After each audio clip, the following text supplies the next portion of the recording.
Možná, že mám na rukou stopy vášně, možná, že jsou všichni ze mě zmatený, ale spíš si myslím, že si prostě jenom pitomá. Spíš si myslím, že si prostě jenom pitomá.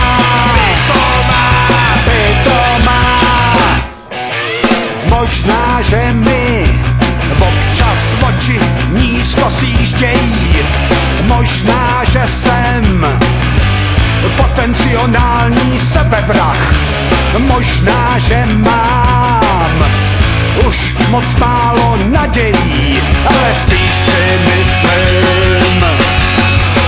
že si prostě jenom pitomá. Spíš si myslím, že si prostě jenom pitomá.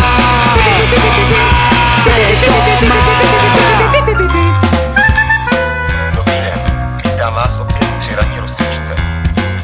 Postavte se do stoje spojného a připažte. Na první nohu pokrčte paže, ruce se dotýkají ramen. Na druhou nohu je rovně pažení leně vzhůru. Na třetí nohu svažení a postavte se na špičku. A na čtvrtou nohu švihněte dopředu podélně vztah a zhoupněte se v kolenu.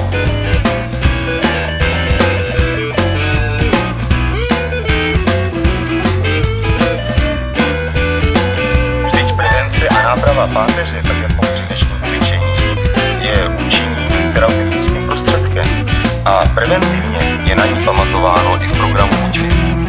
Přeji vám radostný den a nashledanou.